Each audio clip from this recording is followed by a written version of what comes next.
Hello everybody, welcome to my little lockdown temple, a little kind of white safeguarding compliant box, but with added beautiful colourful decorations.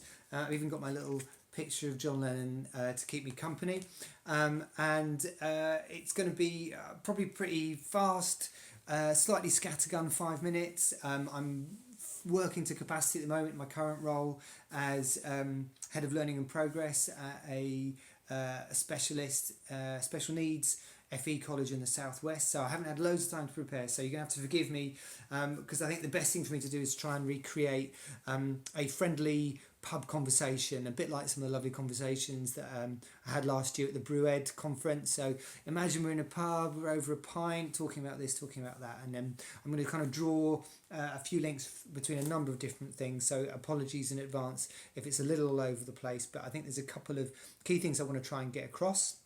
I think importantly, I feel like I've got a bit of a message of hope, and apologies if that sounds a bit cheesy, but I kind of feel in this current day and age we are post cheese, not to say post irony.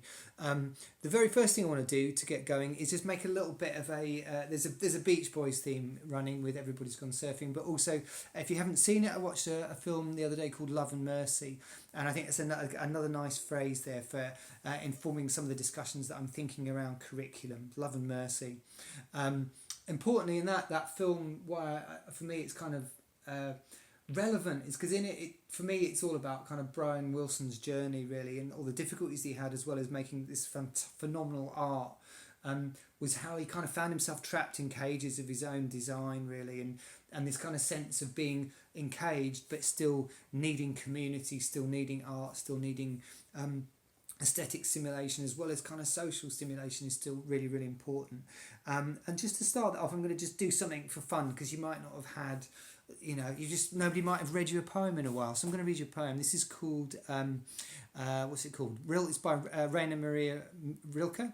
It's called To Music, and it goes like this. Music, breathing of statues, perhaps the quiet of images.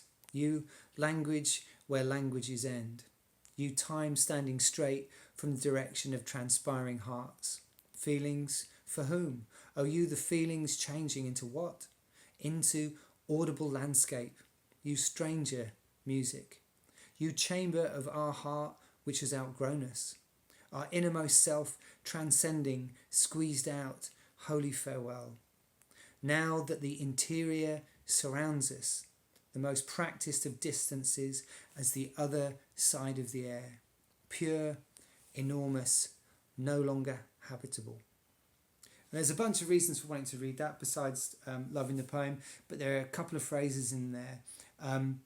Now that the interior surrounds us, and this sense of an enormous, inhospitable digital landscape of Zoom and home learning that people are struggling with, and my research that I'm hoping to bring to bear and to kind of influence the discussion I'm about to have, really, I think kind of offers some hope, really, and some suggestions about some of the possibilities that we can find in home learning if we think in terms of developing empathy, working compassionately, and importantly, giving ourselves and our students a sense of flownership. So taking responsibility and becoming aware of what activities that we participate in really mean a lot to us.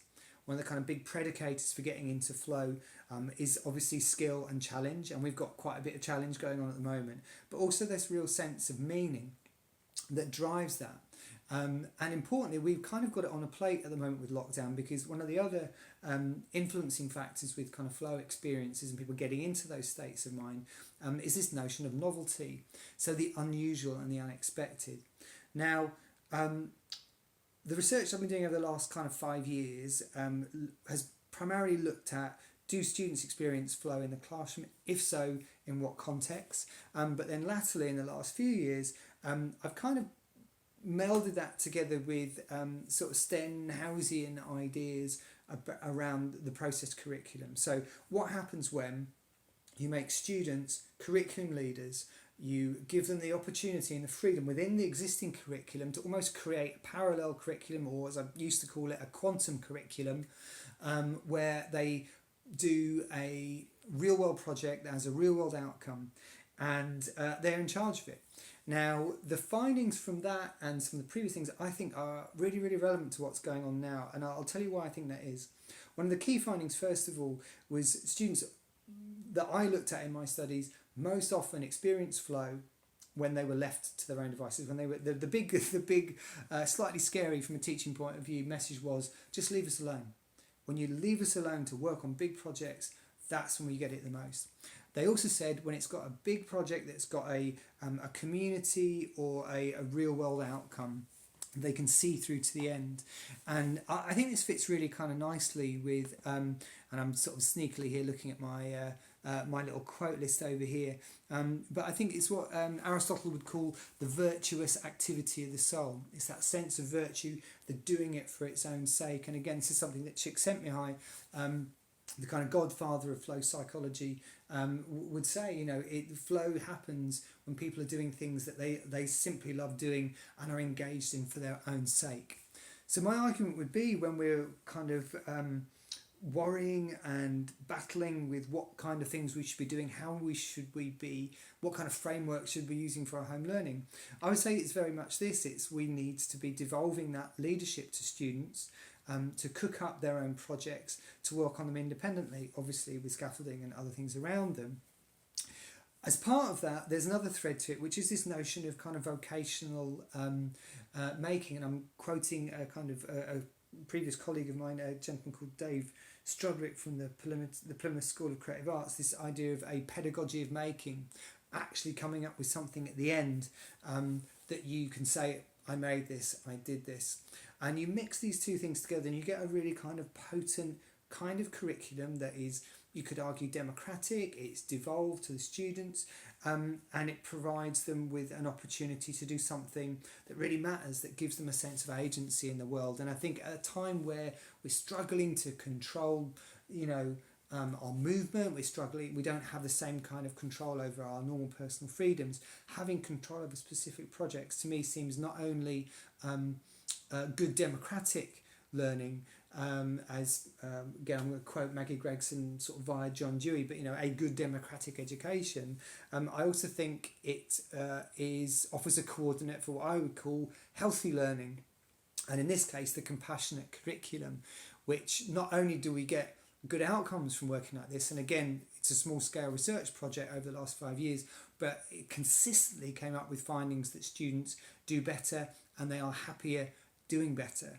Their mental well-being improves, and this is the really important thing. This is why I wanted to kind of call it the compassionate curriculum from here on in, is because a lot of students report that through working like this, when they are buddying up, so they're working on individual projects, but they are buddying up and they're involved in a community, and in this case now we could be looking at a digital community, a Teams community, a Google Classroom community, they are dialing into their peers for support all around the clock or whenever suits them, not just when suits us. So again, this is another finding about when the timetable is made more flexible, when it's collapsed so that students can work in their way, in their time, students also experience more flow.